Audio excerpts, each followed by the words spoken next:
Hey there, retail tech enthusiasts. Welcome to the Rising Stars podcast, your go-to source for all things retail technology and the ever-evolving world of point of sale.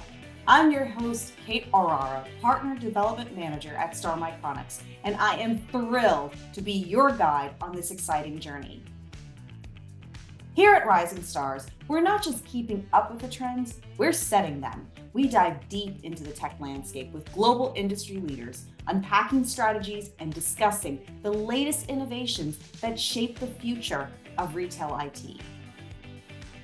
Whether you're a tech aficionado, a business owner, or just curious about the dynamic world of retail, this podcast is your backstage pass to insider knowledge. And hey, it's not just about the tech, it's about the community. Join me and the Star Micronics team as we lead and innovate, shaping a brighter future for the retail, hospitality, and cannabis industries, as well as beyond. Together, we rise. So hit that subscribe button, stay in the loop, and let's make waves in the retail tech space. This is the Rising Stars podcast, where innovation meets inspiration. Let's rise together. Hi, everybody. Welcome back to the Rising Stars podcast. I am your host, Kate Orara, and I have the pleasure to be joined with Michele Salerno and Zeke Hamdani from Celerant Technology. How are y'all doing today? Right, good, Doing Kate. good. Thank you. Thanks for having us. How are you, Kate? Of course. Well, I would love if you guys wouldn't mind kicking this off, introducing yourselves, and then maybe telling us just a brief 20-second overview of what Celerant Technology is. Sure, I'll kick us off. My name is Michele Salerno, and I head the marketing team here at Celerant. I'm with Celerant for a little over 18 years. I work out of our main office, which is in New Jersey now. We were originally out of New York. We actually just moved right over the bridge a couple of months ago. But we have 7 offices all over the country and internationally. But our main office is the one here now in New Jersey, which is where I live too. And that's just down the street from our office because That's right. Star's office is in Somerset. Whereabouts is that for you? That's only like 15 minutes from my house. Actually, we were driving in Somerset a couple weeks ago, and as we were driving, I'm like, "Wait, Star Micronics." So you are literally in my backyard. Yes. Oh, that's awesome. Well, I'm obviously not based in New Jersey. Right. Full Star. Yeah. We're in South Nor is Jersey, Zeke. but So, I'll have to make when I go up there next time. We'll have to sync up for sure. yes, and we'd love to have you come visit our new office too, in New Jersey. It's nice. Would love that. All right, Zeke, you're up. Yep. I'm Zeke Hamdani. I'm the director of e-commerce at Celerant. Been with the company for over 20 years. Gone through you know, started the e-commerce portion of the company, and now we have about 500 live shopping websites for our clients. Largest websites are doing tremendous volume, touching $100 million mark in revenue, thousands of orders a day. And then we have, smaller clients as well. I work out of our Atlanta office. I'm one of those people who like to come into the office every day. During COVID times, our office was closed, but I was the only one here. So Every day, yes, the whole every day, pandemic. every single day. So yeah, really excited to have to talk about AI today. And And I'll say one thing on a personal note. So I, having 5 children, prefer the hybrid approach, which is where I'm working from home today. But Zeke and I, on a personal note, we always joke our whole adult lives are basically at Celerant. I think we both started at yes, Celerant when we were maybe 25 or so. I So, was I was 23. oh, even younger. Yes. I had a full head of hair back then. And I, of course, did not have 5 children back then. So yeah, Yes, we personally have evolved a ton, but Celerant also has evolved so much and just the industry yes, too. So to circle back though to your other question, Kate, about who we are as a company and what we offer. So we offer an all-in-one solution. So where we really pride ourselves is being that one-stop shop for a retailer. So they can manage their entire brick and mortar business from point of sale, inventory, reporting, transfers, everything in their store, and also e-commerce. So of course, Zeke heads our web team. So Zeke spoke a lot about our e-commerce solutions, but it's all with one system with full integration or a single database for our Stratus clients.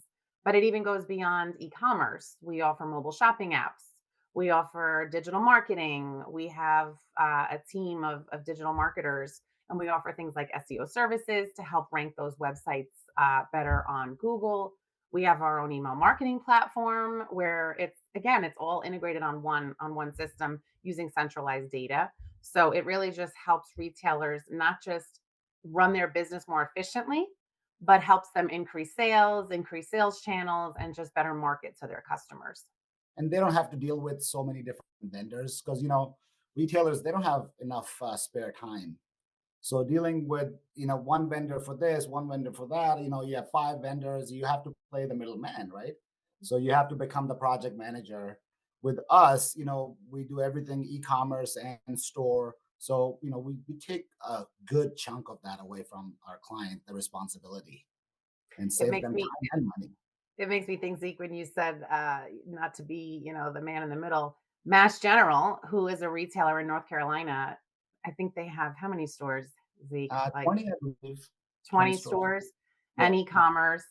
And they've worked with us for like I think 15 or 16 plus Mhm. years. And at one Yeah. point they went to a different e-commerce platform, but then they came right back to Celerant. And I asked them, we were doing an interview a couple of months ago, and I said, I never really knew the whole story. Like, what you came back to Celerant with e-commerce. They've always been in the store. Now you have the full system again. What was the reason for coming back? And he said, it's simple: one throat to choke, because it's He's my inevitable. code, Michelle. I mean, listen, we wish that software was always, rainbows and butterflies, but things happen and it's software, and that's just par for the course. And so it just speaks so perfectly to what Zeke's saying. When you have it all integrated on one system with one technology partner, it all just works so much smoother. And when there is inevitably an issue, because there always will be sometimes, you have that one vendor to call and just get it fixed and not be blaming each other and making the retailer, making their head spin. And another thing, Michelle, and basically another reason is, yes, you're not dealing with multiple vendors, but talking about Mast in particular, they have 20 stores, but they don't really have a real warehouse. So they use those 20 stores as their warehouses. Mhm. And what we do for them is when order comes in from any digital channel, it gets routed to the best location to fulfill that order. And what does best location mean? Location that has plenty of stocks where they don't basically, uh, just ship all their stock and not left with much in the store. So they have to have enough weeks of supplies for that merchandise. They have to be well equipped to fulfill orders. They have to be not overloaded. So there's a lot of factors that determine what's a best store. And then order gets routed. And then let's say if our calculation or our, basically our decision was not good for even an external reason, like let's say they're closed because of snow, then they can just hit a button where they say we cannot fulfill for this reason. And then it finds the next best store. So basically the point that I'm trying to make is since we are natively one system, everything is connected. We are able to do things like this. Imagine doing this if the store data with some other system, website data was another system, and then you're trying to make sense out of it. It's not real time, it's outdated. It could be a nightmare just accomplishing that. So, that's I think those are the real reasons why they came back. There's a ton. I mean, it's so funny because I have a list of questions that we're discussing, and it's like you guys are covering all the questions. Oh. Yeah, just keep us on track, Kate. Keep us on track. Funny, I'm like, my job's you're making my job super easy today. I'm just no, it's great. I love hearing about the solution that you guys have, and so obviously we understand that your key industries are more around the retail realm, helping with inventory and things like that. We were talking earlier how you were NRF, which is a retail focused show. Then you went to Shot Show, which is arms. I guess that's what you call it, or arms. It stands for a shooting, hunting, outdoor trade show. So it's the sportsman industry. It's hunt, camp, fish. Yeah, so it's so a lot of the retail industry is what you cater to, but there's various little verticals, mini verticals in there, which I think are interesting. So you kind of covered on some of the stuff, but I'd love to hear a little bit more about the innovation solutions that Celerant provides its customers. So maybe kind of tell us a little bit more about what sets you apart from some of your competition and how you are more innovative than they are with your solution. Yeah. You want me to take that, Michelle? Yeah, go ahead, Z. I mean, basically, our company is the way I like to see it is in between a small company and a large company, but a small company and your traditional mid-sized companies. So we're about 200 plus employees, so that's not really small, but we work together like a family and all. And what what comes out of that is most of us are developers at heart. Our Not CEO me. ex-developer. Yes. Well, no, Michelle is the marketing guru. But like our CEO is an ex-developer, our CTO is an ex-developer. We all get together and we come up with ideas and try to keep things, more cutting edge. But what we offer, like Michelle's already, highlighted some of those things. But what we offer is for a retailer that is, small to medium sized business, we try to cater to all of their needs. So, Kate, we were talking about AI. AI is not that old if you really think about it. It's just taken off, recently in the last couple of years, and we jumped on it right away. Same thing, Michelle, during COVID. When COVID hit, nobody was expecting it. Nobody really did curbside pickups and things like that back then. But since we are, small at the same time, Agile. we're agile. That's a better word. Quick to react uh, and innovate. Yeah. We came up with a curbside solution within weeks, like literally like 2 to 4 weeks. We came up with a solution and offered to our clients because their stores could not be open, but they wanted to do some business, keep the doors open, keep the lights running and everything. And we launched that. Basically, the system, it was like a virtual store concept. So people could go into, a website and browse what they have in that specific store and then have it ready for pickup. Then they just do a curbside pickup with text messaging, all full communication built in. So we did that in just a few weeks, just because we knew there was so much uncertainty at that point, and we just trying to help our customers.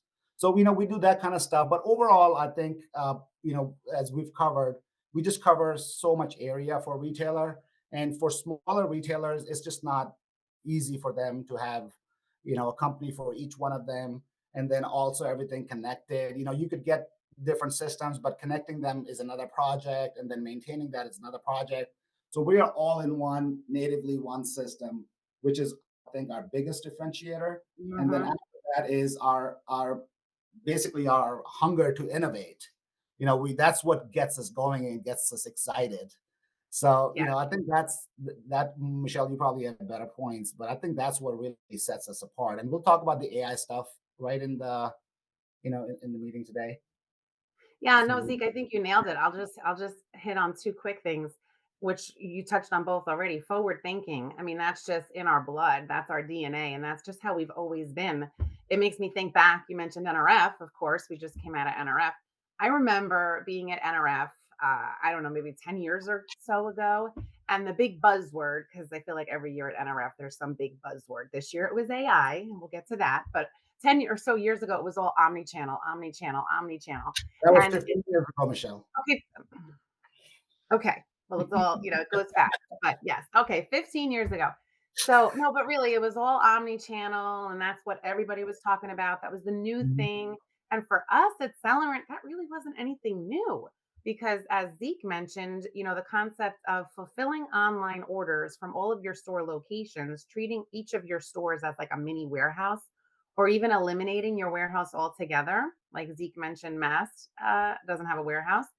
We've been doing that since 2005, Mhm. or even earlier than that. So, based on our technology and how it's like designed. So, being forward thinking is really just at the forefront of everything that we do. but also being relationship driven. And this is not so much in terms of our technology, but just more in how we operate as a company. Whether it's with our retailers or it's with our partners, maybe it's because of our annual client conference that we host. There's a lot of reasons I think why. I think a big reason too is like Zeke said, we're a smallish company. And our retailers can call either me or Zeke anytime. They can even call Ian. Like we just have a very relationship focused type of business. And a lot of the enhancements that we do to our software is retailer driven. And it Yeah. circles back to those relationships. Because we have relationships with our retailers, we collaborate, we listen, we get their feedback, and then we can make changes to the software based on what we know their needs are. So that is actually a really big differentiator, I think, and really helps retailers in a lot of different ways. And of course, it circles back to the technology and the innovation and everything else Zeke said too. Yeah. And we've also been lucky to get so many clients who's willing to work with us in that capacity. We have some clients that we joke and say we like, you might as well be a Celerant employee now. You work with us so long, you've helped us, we've helped each other. It's just it's like, doesn't feel like a client Right. relationship. Well, it's crazy to think that like some of our retailers have been with us as long as me and Zeke have, whether it's Yes. like Vance Outdoors or Jay's Sporting Goods or Right. Yeah. yeah, Mass General Store. I mean, really, a lot of these retailers have been with us for 15, 20 years, which is, not, I think, the norm. No, that's Yes. extremely impressive. Usually the yeah. I love the fact that you guys, I mean, this speaks to my heart because I'm all about partnerships and having those relationships. People buy from people that they like and then people that they can relate to. And not everybody, not every partner is the right fit for each company. So it's got to be a match. So Yeah. I think we've teased it enough. I think it is time for us to dive into this whole AI thing. And for y'all newbies out there who aren't aware, artificial intelligence. No, we're not being taken over by the crazies or anything like that, but it's something that if you have been living under a rock, you didn't know that AI is really growing in this industry. So let's dive into this a little bit more. So first of all, when did Celerant begin this application? So I know you talked about it, and what was the or what was the push to encourage you guys to create it? So Kate, there are two initiatives that we started mid last year. So that's basically, where we got together, different teams and kind of put our heads together. We even consulted with some of our clients, as in, what do they see the benefit from it? How valuable do they think it is to them? So we started two initiatives last year, about mid last year, give or take. And, I can talk about those initiatives. Basically, it's one initiative is content creation. So what that is, for the last 20 years that I've worked in the retail industry, it has always been a challenge for essentially all of the retailers to write copy for their products, for their categories, for their homepage, for blogs. It's been a challenge because it's very time consuming. And retailers, your typical retailers do not have enough resources where they could hire a full-time writer or things like that. So it's been a challenge. It did get better last 10 years where manufacturers have started providing more copy. So it did help our clients to a certain extent, but it's still a problem, especially if you're selling custom things or, not very mainstream products. So we came up with this idea of creating a creative suite where it allows the users to create copy for their products, for their categories, for all their marketing material, where they can basically put in some basic information. And then we have trained the AI bot where it knows which section they're in. And it's, let's say if you put in iPhone 15 Pro Max is the product, right? And you don't have a copy for it, for example. Bad example because Apple has a lot of copy, but it will know what you're saying. All you have to say is iPhone 15 Pro Max, and then it knows what that is, and it knows that you want it to write copy for the product detail page. So it will automatically generate a title, a description, a heading, long description, specs wherever they're available based off of that, and then you view it. You always want to review anything that AI generates And before edit it. and edit it and publish it. So there are tools out there where it will even give you suggestions how to edit it. Like there are some additional AI tools. So you put something in, AI throws the output to you. You take that output, you put it into another AI, which basically makes it less AI. So so it knows how to do that. So it doesn't sound like computer generated. But talking about the bot training, so what we do is we have trained the bot where it knows this command needs to write the product copy, this command needs to write a blog. So it knows it does. You don't have to say, hey, I'm giving you this information to write me a blog. You don't have to say any of that. You basically put in the keywords for the blog and a little snippet of basically what you wanted to say, Yeah, but it and has and the rest of the training on its own. and I think the big thing here, the big difference here, because a retailer can just go to Chat GPT and just type in, Right. and ask the bot to give it whatever they want. The big difference here is in our content suite, our team has already trained the bot, has already prepped it, given it all the guidelines. So we have very specific rules, right? And Zeke, you know the rules better than I, but we have character counts. Okay, so the title, the description, the long copy, the short copy. Our content suite for e-commerce product descriptions knows exactly what we need, how long we need it to be, and the different sections. And so all the retailer has to do is type in the name of the product, click submit, and then it's going to just give them everything that they need to then put on their website. And eventually, right from within our content suite, they're going to actually be able to just publish it, and it's going to just publish right on our e-commerce site because they're using our e-commerce. But it goes so far even beyond product descriptions. That's one area.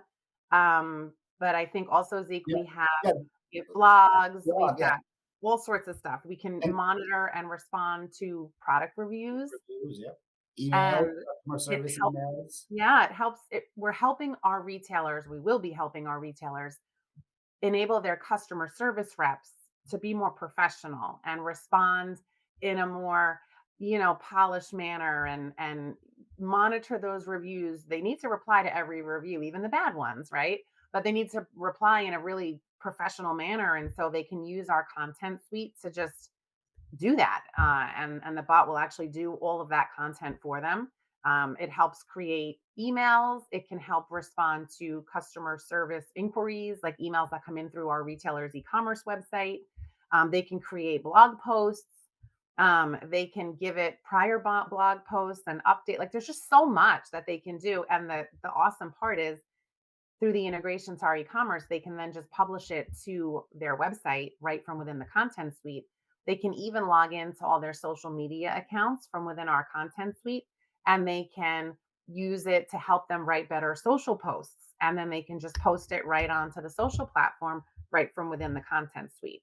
So it's a whole set of tools that really just helps them write better content. And of course that content is then going to help with SEO for their website, social, and everything else we just explained. Yeah, I mean, and another thing, you just hit on that, Michelle. This content is, basically is written in a way where it's going to be search engine optimization friendly, basically. Mhm. So it's gonna carefully use the keywords because it's programmed that way. And Michelle said earlier, it knows exactly what to write. So, for example, for blog, if you say you want to write a blog about your Disney trip this past summer, it knows how many H1 tags, as in headings, there should be there, how many H2. It knows all of that stuff before, user doesn't need to know anything. It already has all that information in it. So that's Well, another. and that's the challenge, right, for the retailers. I mean, we know where our retailers struggle. Number one is they have no time. Zeke hit on that, but they also just don't know what they don't know. So they know the products they sell, they know the retail industry they're in, but they don't know all of the SEO best practice rules. They don't, some of them don't even know what an H1 or H2 even is, let alone an H3, and how many they're supposed to have, and keyword placement and all that kind of stuff. So we've trained the bot with our expertise in a way where they don't need to know any of that. All they need to know is the products or the blog topic or some of their keywords. And then the tool does everything else for them exactly how we know they need it. And then it can publish right to their website to help, not just with engaging content, but for SEO purposes too. What? So I'm sorry. I was just going to share a quick story. So one of our clients, Second and Charles, you probably have seen their stores. They have 40, 50 stores, pretty large stores. So we do their e-commerce and everything else. So on the e-commerce, they were using our AI suite to generate some of the copy for their products. So, we had the basic version and we put in the information and it spits out copy. They used our AI suite. They started using our AI suite to generate copy for their products, for the descriptions for their products. So we did that, but the copy would come out so polished and seriously and professionally written, which is fine for a lot of businesses, but it's not fine for Second and Charles. They are more fun, They're more casual. retro gaming, vinyl discs, guitars, and there's a flair to the way they market their brand.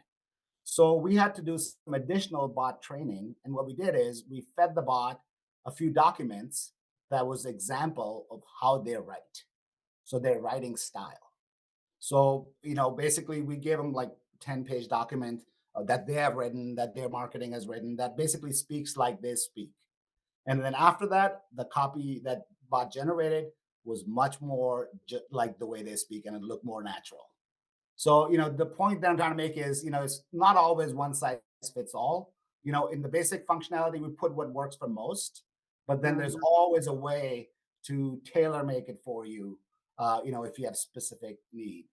Like, remember we have this client, they have a pet shop, and everything is like, it's like a play on the words. A pun. Uh, Yeah.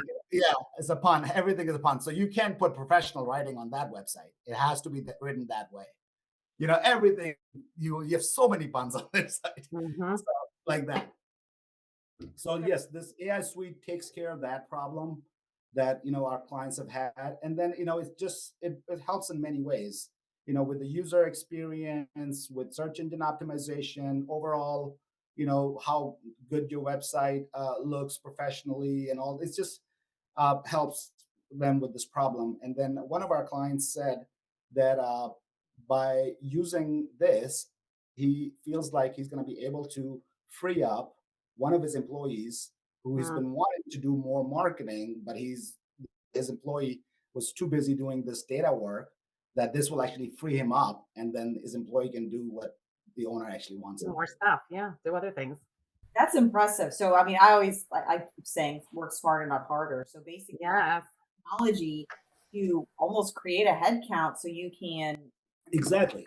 time for better use. So I still hear some skepticism around AI. I mean, there's some people like, oh, I'm still nervous to use it. It's gonna take over the world, and then there's no human interaction. And that's not at all what you're saying. You actually there still needs to be human interaction. So do you have Definitely.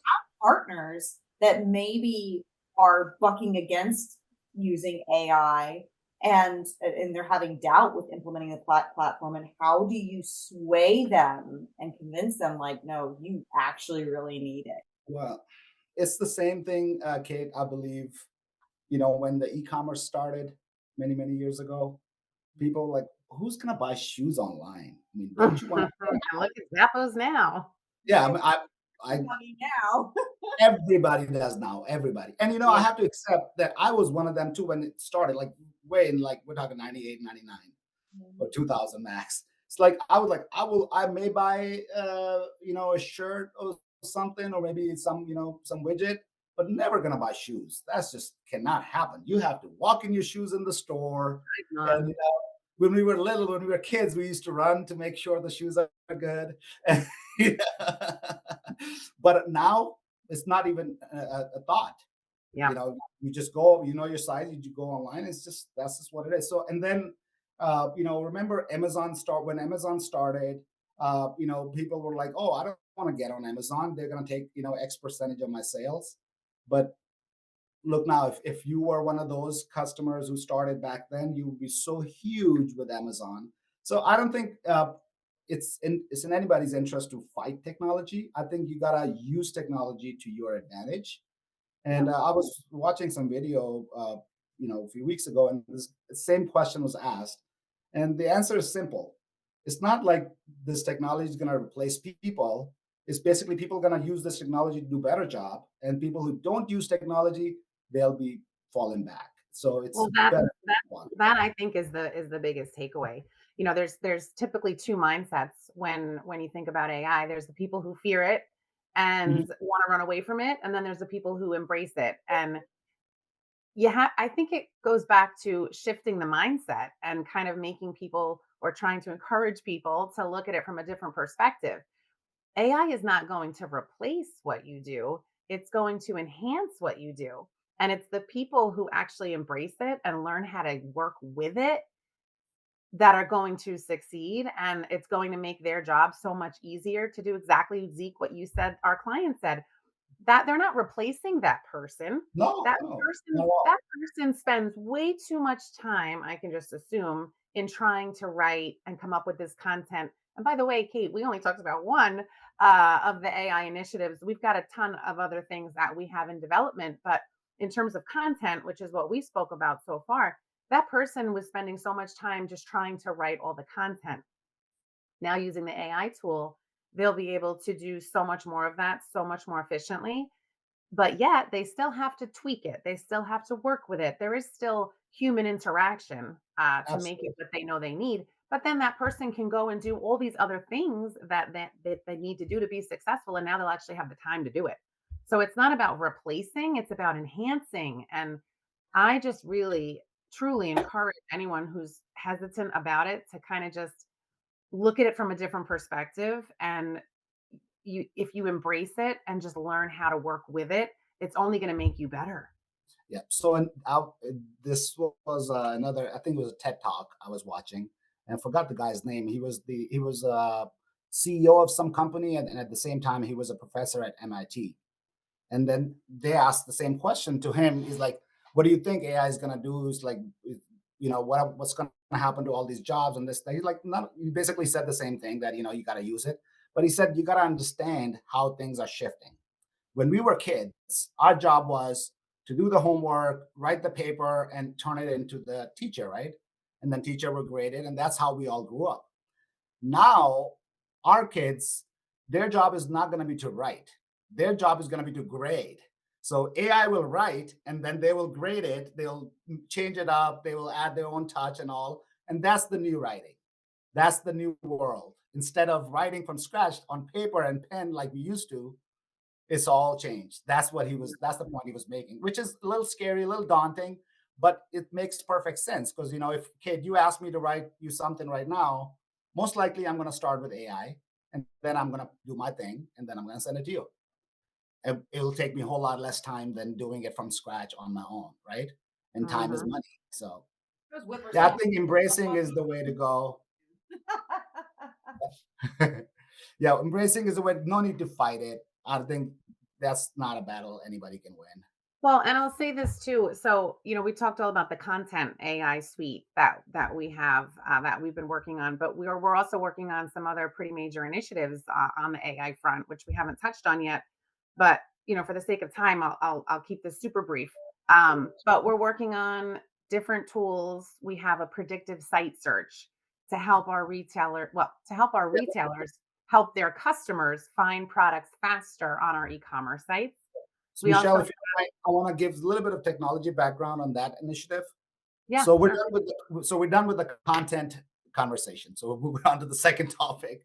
So this one is very interesting. So AI is not just Chat GPT or Right. flavors of that where it just writes content, draws pictures. It's not just that. AI does a lot more. It's intelligence. So it's machine learning. So the initiative that Michelle's talking about is basically a machine learning initiative. So we have this big server that does all this work, and the concept about the predictive search that Michelle's talking about is we feed it data, and it analyzes data, and the more data you feed, the better it gets. So it knows about people searching, people browsing, people buying. we feed as much data as we can. And then based on that data, it does the prediction. So it basically, as you start typing, it does the best guess of the, like Google does the suggestions. That, and then it's visual, it's got products, it's got categories and all. And then it searches, and then in searching, it's got intelligence built in where it look for the common terms that people, the way people type versus people search versus how it's written in product copy. And then your normal stuff like singular, plural, obviously. And then also similar meanings. If you search for something and there's a similar meaning, it's going to look at that. And then it's got built-in features where you can prioritize different things, all that. But basically what it is, it's a entire search system for your e-commerce website that's purely machine driven. So you feed the data, all the information, we give it rules, it does its thing, and then it renders results based off of that. So that's one of the And pieces of the second initiative. and just to explain it in a simpler way, for the consumer, for the consumer's experience on the retailer's website, if I'm the shopper and I'm on the website and I'm typing in the search box and I'm looking for a particular product, instead of now having to finish my whole sentence and then go to that main product page and then dig deeper and try to find exactly what I'm looking for. Now, right at the home page, right at the search box, when I start typing in a sentence, I don't even have to finish the first word. It's going to automatically finish it for me. It's going to pop up product images, multiple product images and descriptions in like a light box right there on the homepage. And I can just right there, just click on the image that I like, gets me to that product page faster. And it just makes it easier for the customer to find what they're looking for and suggest products based on predictive and machine learning and what other people have searched and similar, all of the machine learning that's involved in that. But ultimately, it just helps customers navigate the website a lot faster and find products easier and faster. Right. And it also does things like, if you do a broad search, let's say you go to, a shoe website and you search for casual shoes. That's just a super broad term, right? Casual shoes for men, women, kids. What are you talking about? So, when you do a search like that, it will actually give you casual shoes in men's or women's or, youth. It helps you narrow down based on what you're doing as well. So if your search is super broad, you don't want that, because if you just spit out all the casual shoes, it'll be all a mix of hodgepodge of different things. It won't make any sense. So, it does things like that. And it's going to keep improving as as our machine learns more and more. Better experiences can be generated. Yeah. Interesting point, because I know me personally, there are certain stores that I don't go into because it's too overwhelming. There's too much inventory for me to choose from. And so, especially in that aspect, if you put casual shoes, obviously you have a male and a female on here. We know men's casual shoes probably goes into like two different types, whereas women's, you have subcategories. Do you want flats? Do you want heels? Are you looking for boots or sandals? Like it's like a whole different broad. But I mean, so I'm curious too. So how do you kind of help with that technology so it kind of narrows the searches down for people or for your customers? So you would type in casual shoes in the search bar, and it comes down, and it gives you the first option is to narrow down within a category, then in a brand, and then with the price range, or just view all the products as is. So it gives you the opportunity to do so.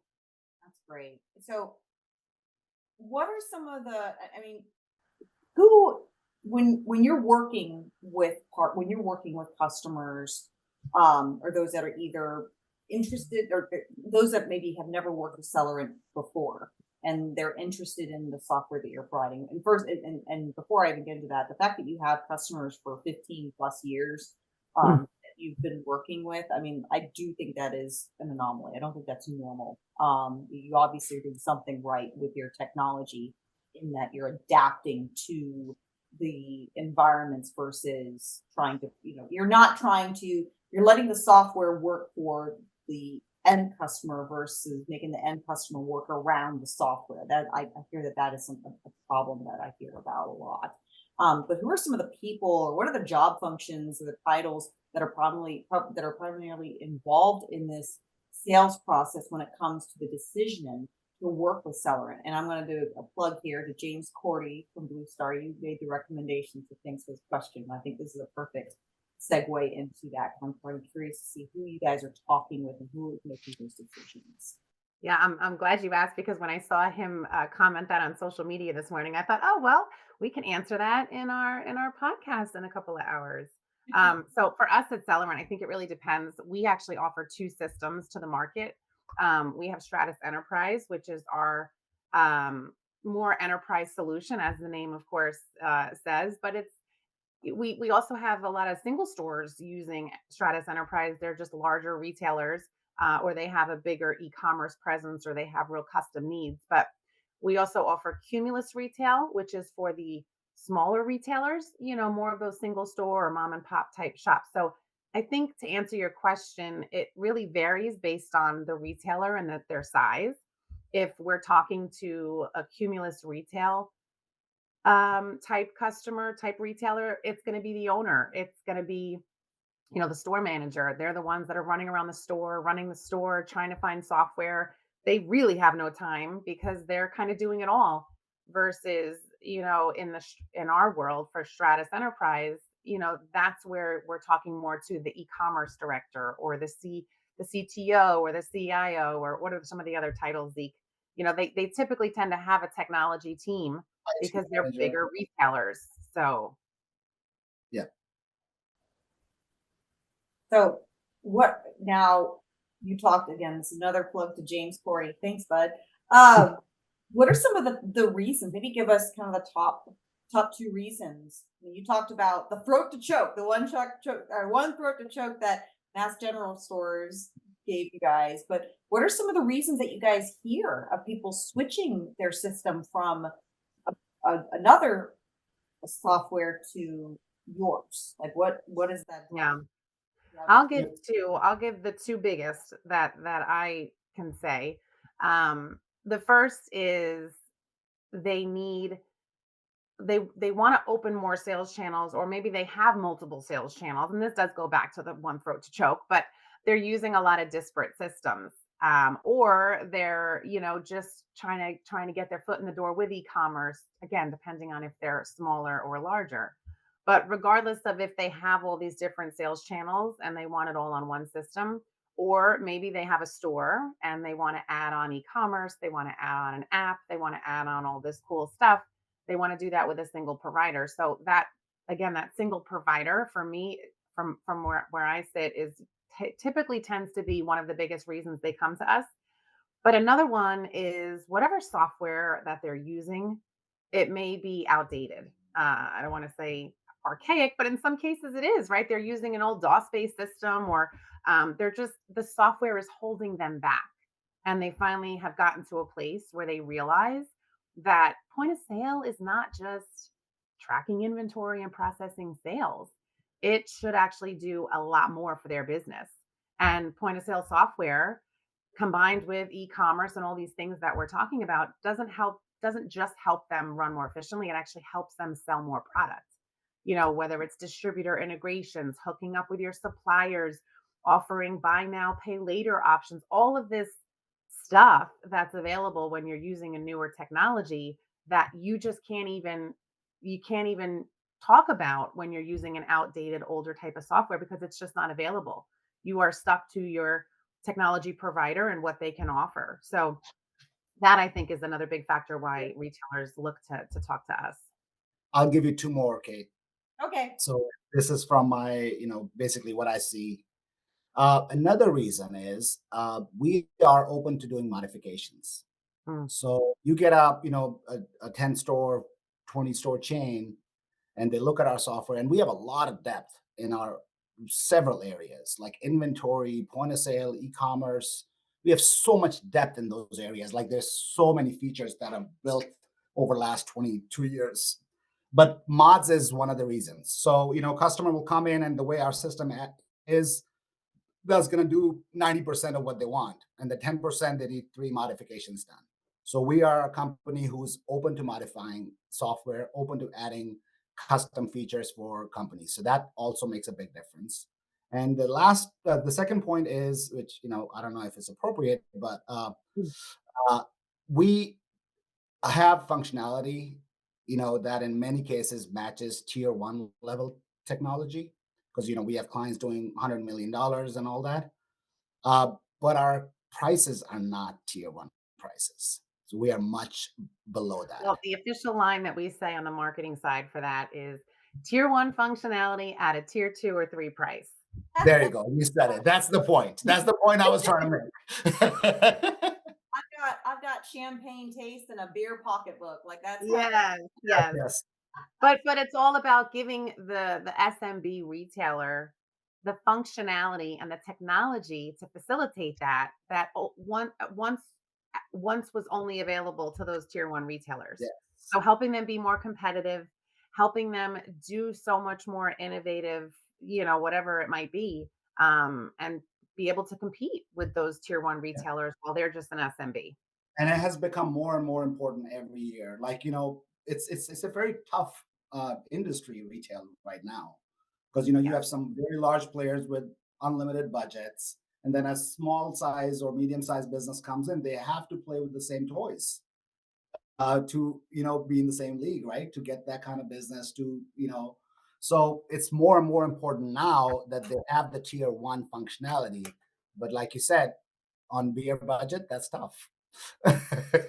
You've sold. So I want to kind of we're going to take the next steps here, okay? Because you talk a lot about what your solution does and why people make those switches and everything. Okay, you sold me on the Celerant brand and the Mm. strat thing.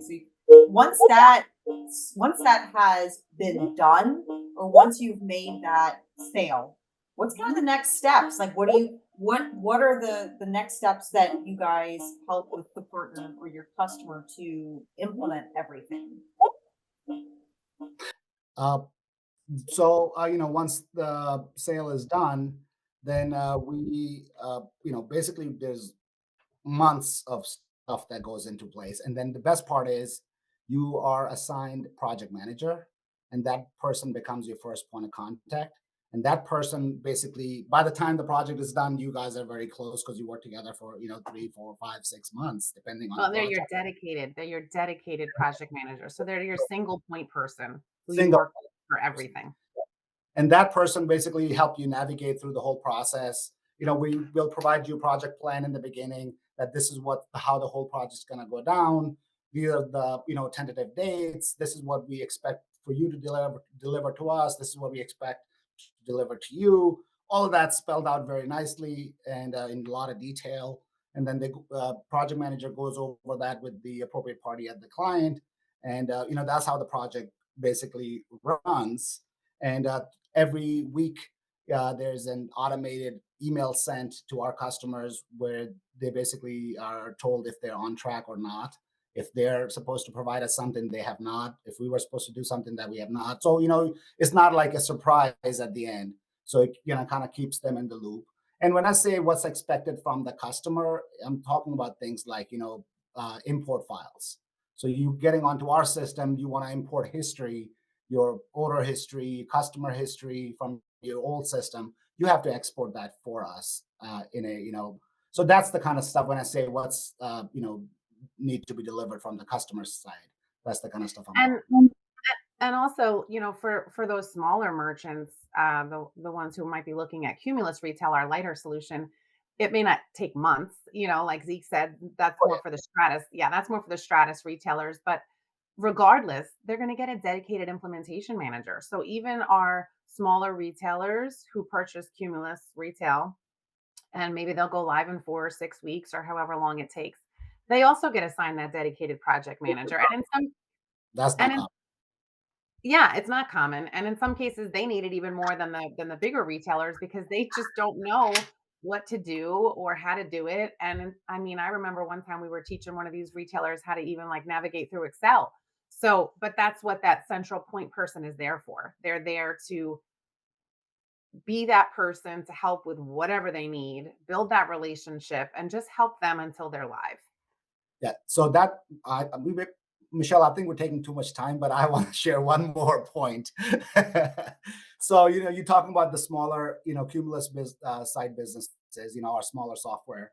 So whenever I'm in a sales meeting or sales demo or something of that sort with them, and I show them all the cool stuff that we do and this and that, they'll get very happy. At the same time, they're like, I don't know this stuff. So how is it going to work?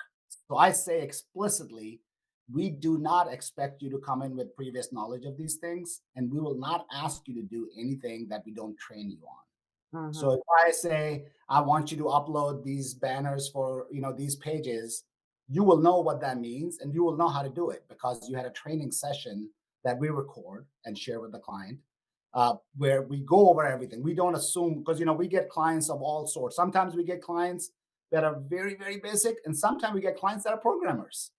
So it's Yeah. all over the board.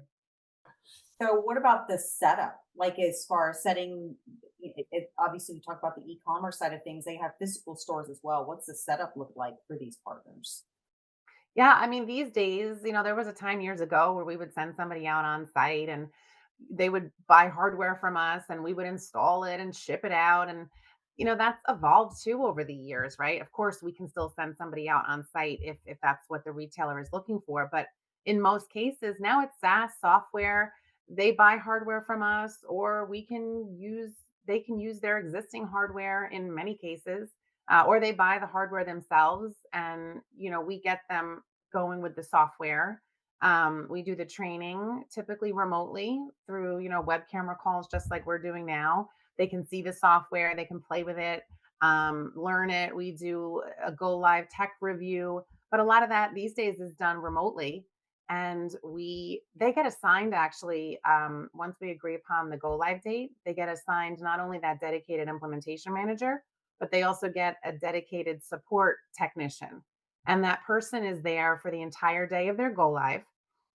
Both of those people are there to help with any questions or challenges or just whatever might happen. And then they have that dedicated tech support person for 30 days, even post go live. So it's not like they go live and then they're just, we set them free. They have that multiple people that's dedicated to them and their business for, over a month after they go live. And then from there, of course, we've got our phone support, email, text support. We just have a ton of resources that's made available to them to support them, even way past go live, of course. Yeah, and we recently started doing 24/7 support for e-commerce. Okay. So which helps a lot. That was something that we lacked in the past. So what are some outside of AI, and maybe you can give us some, let us put our crystal ball out and maybe see what's in the future for Celerant without giving away any trade secrets, but what are some other unique trends that you've noticed? And what is Celerant doing to lead to stay ahead of these trends? Do you have some other technologies that we might be seeing from you guys in the near future outside of AI or? Oh, outside. Mm. Well, I'll say this, uh, you know, whether all retailers are realizing this or not, the importance of being online just can't be understated. I mean, that's so obvious. But I mean, it's true. The even your in-store sales, I forget exactly what the statistic is, but I think it's somewhere like 80% of even in-store sales start online. Yeah. So, where we've always really had a strength and where we continue to just push forward is providing our retailers with that buzzword omni-channel uh technology, though. But it's true. I mean, our email marketing, retailers are using Constant Contact or MailChimp, but with our email marketing it replaces that, but they can send personalized emails based on triggers in the software, based on triggers in the point of sale or their e-commerce, and then an automated email goes out to that one customer and it's personalized. So, doing a lot of what they've maybe been doing, but just doing it so much better and doing it in a personalized way, thanks to the technology and having it all in an integrated system. I mean, that's really where I think the majority of where Zeke spends his day is just coming up with new ideas, new partnerships, new integrations, new ways of just doing that better and just making that whole omni channel experience even better for the retailers. Yep. And uh, about earth shattering technology. I don't know about that if we were doing that, but we will be adding a few more bells and whistles into our AI. So, we talked about the search. Right after the search, we will have a product recommendation engine. So, how you go to different websites and you're looking at a product and you have, five products suggested on that page. There's science that goes into that. So, yes, you could randomly pick five products, but that's not going to be effective. Those products need to be very strategically placed. So, who's going to do that? AI. So that's something. And then after that, we're gonna help our clients with some automatic pricing suggestions, not actually change the pricing. So, for example, if based on the history and the data, it appears that these products are basically not going to be sold for the rest of the year.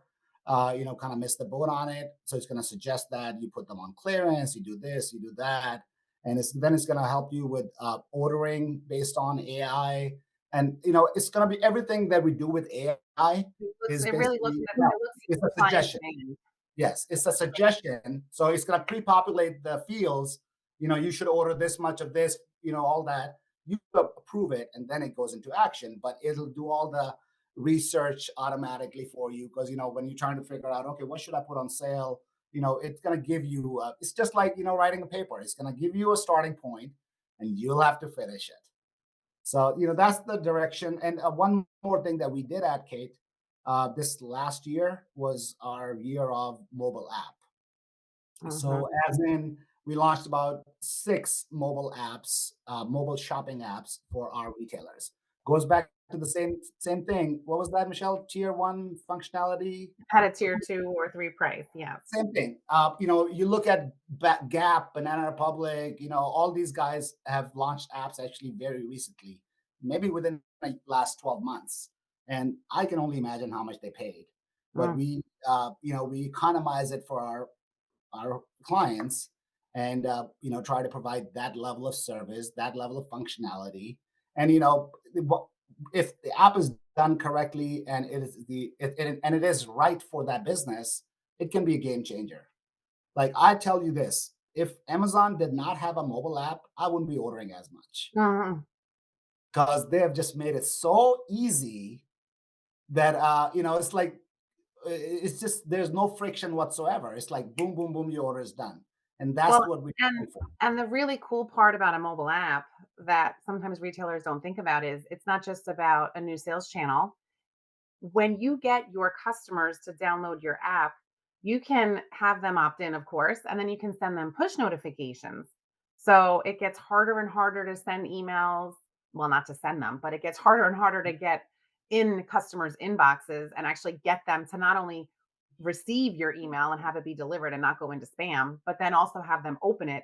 So with push notifications, you can send just like a text message, you can send them a push notification straight to their phone, bypassing all those spam regulations and everything, and just really open up a whole new way to market, to your customers, which for loyalty and engagement, I mean, it just is a great way for retailers to increase that communication with their customers. But one And thing, to go back to Kate, what you said about what's coming new, I can't yet give it away because it's coming soon and we haven't finalized it yet, but we are working on a brand new partnership and integration, of course, too.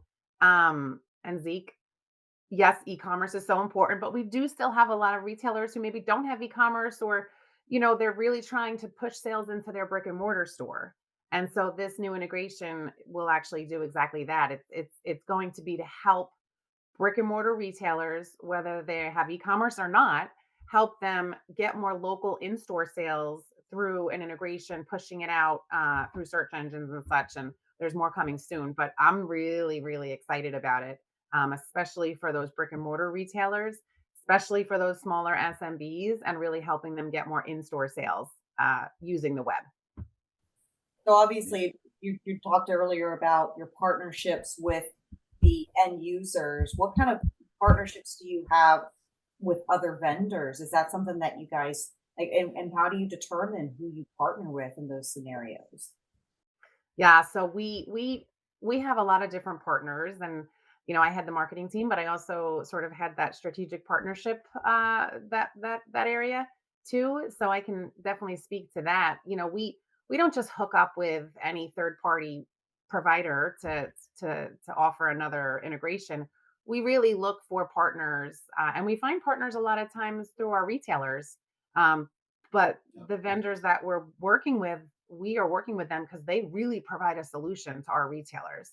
And the integration that we build and the services that they provide will really help our retailers either run more efficiently, whether it's like sales tax automation or any of those types of partners, or help them sell more products and get in front of more customers and, just increase sales in store, online. And so for us, relationships are really important both with our retailers but also with our partners, much like, Star Micronics. We've been partnered with you guys for, I don't even know, 15 years. I think you guys have been coming to our client conference every year for like the last 10 years. And so, those relationships are just really important to us as a company too. Well, I think that we've covered a lot on this, and we are so thankful to have the partnership with Celerant for as long as we've had. And I'm so excited that we got you on this podcast because there was, like I said, when you talked about the you just gave me like a sample, like a Costco sampling of what they, and we got to dive. I think there's probably more. We could probably talk for a lot longer if we really wanted to. But let's, I want to ask one more question and then we'll go ahead and wrap this up. So, in what ways do you see the retail industry being disrupted in the next decade? And what do you think bars and other software companies can do to prepare for this or maybe even drive that disruption? Mm. That's a loaded question, Kate. I think disruption is basically, I don't know about what's going to happen in the future, but what I see is Amazon has disrupted the entire retail world. But I feel like we kind of get gotten used to it now and kind of got into those habits. But I do see one thing which kind of makes me happy is some of the big players, like not Amazon, like Macy's, these guys have become very digital now. They are becoming Mhm. very aggressive with their marketing, with their mobile apps and their promotions, and they're actually competing. So that's very good to see. But I think Kate, disruption is happening. The new disruption will be probably more AI driven. So like what we always do when disruption happened, COVID came. It was not necessarily retail, but we did what we had to do. AI came, we did what we had to do. When back in the day Amazon came, we integrated Amazon entirely to our system, where you could have your products in the store, you can sell the same products on Amazon as well. Once it's sold on Amazon, you're notified within a minute that hey, this product was sold on Amazon, put it away, and ship it, or whatever that might be. So I don't have a great answer for you, but I can tell you this: wherever the trend is, we try to be ahead of that and kind of deliver things in a timely fashion so retailers can take advantage of it. I Well, think and I think that to piggy that too, I'll just add, I think the most important thing for a retailer is to be nimble and to be fluid. And when you can be agile or whatever the word is you want to call it, but when you can move fast and you can just adjust to whatever it is that's happening, that's when you'll be successful. So, like, like Zeke mentioned through COVID, we were able to move fast. And sometimes those retailers are at the mercy of their technology partner, right? If you're using an outdated software, you can't move really fast because your software won't let you. But depending on your technology partner, if they're also nimble and able to do a lot of these forward thinking type things quickly, that's what's going to help you be successful. And just talking about the Amazon piece, yes, they came in and they were very disruptive to the industry, but it goes back to, I think, perception and looking at things a little differently, right? So some people may look at Amazon a certain kind of way, but look at it from a different perspective. And there's ways you can partner with Amazon. There's ways you can sell more products with Amazon. We even have a new integration, brand new integration, Amazon Today from this past year, where you can actually integrate your store with Amazon Today, and you can use the Amazon Marketplace to offer same day delivery right to your customer's doorstep. But you can actually work with Amazon to gain more local customers. And Oh, who would think you would go to Amazon to do that? But it's changing. Everything is changing. And again, if you as a retailer change with it and have an open mind and kind of just learn more about it and be a little bit more receptive to all of it, it can really help you be more successful.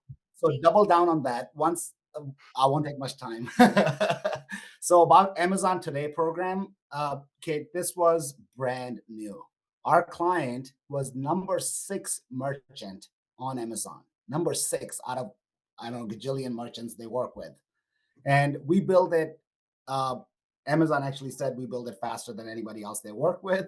We got our customer up and running. And as Michelle was saying, it basically is a new area that Amazon is experiencing with.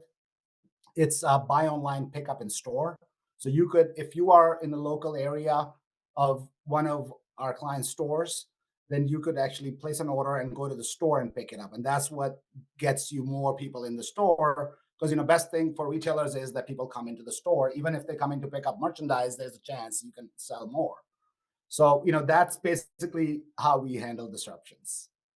No, I think the key points that Michelle you touched on. Well, there's a lot of key points, but open-mindedness. I think that's Yes. really the key is being, because if you're open-minded, then you're more willing to be adaptable, or not even a word, or agile in this market. Because like you said, it is changing all the time. The thing is, because the technology is changing, the expectations of the consumer, Oh, us yes. people, is changing. I mean, self-service. That was people. You always had self-service, and then COVID came, and it was like you have to have self-service. If you Mhm. nowadays you go into Walmart and there's, I don't think they have any manned stations anymore. They literally, it's mine at least. It's pretty much all self-service with like one or two employees that's there to assist if you are having a problem. So crazy, crazy It time. is. And that was another thing. Remember when it was just starting, the concept came like there was hardly ever a self-service station in some stores. We were like, what is this? And now that's what it is. It's now the expectation rather than, well, it'd be nice. It's like, no, you better have it. Well, But I have to say it's a little annoying. yeah, it's sometimes it's Self checkout when the machine gets Like jammed one up. or two items, I'm all for it. But I don't want to create a whole cart and bags. Yeah. well, I do appreciate Michelle and Zeke y'all's time today. Thank you so much. Thanks for letting us into your platform and giving us kind of a tour, a virtual or a more metaphorical tour of Mm. solution. If people, obviously we'll have this in the show notes as far as like your contact information, but if people want to reach out to you, follow you on social media, any of that fun stuff, how could they find you guys? Yeah, so I'll give my email, my personal email, msalerno@celerant.com. Feel free to send me any questions. Would be eager to chat and answer any questions y'all may have. Our website, of course, is celerant.com. I'm very active on LinkedIn. You can find me there. We didn't get to everything because clearly Zeke and I talk a lot, but if you want to read all about our AI, there's a lot of stuff that we didn't get to. You can just go to celerant.com/AI. And there's all sorts of information on there too that you can read more specifically about the AI and learn more. We'll definitely do a part two at some point. Yeah, I know it took us a little bit to kind of get on this episode, but we'll definitely do a part two because I do think there's a lot more to dive into. And honestly, this is a new platform for you. So I'm sure that as the year comes, you guys are going to be making evolutions and adjustments. So based on Yes, questions. and at our client conference in May, we're going to have a focus group on all of this AI. And so we're going to, gauge interest and pick their brains and see what the retailers like, what they don't like. And it will definitely be evolving after that event in May for sure, which of course, Kate, y'all will be at. So We're looking forward to it. Well, thanks Yeah, again. looking And thanks forward to it. everybody for listening. We hope you enjoyed this episode.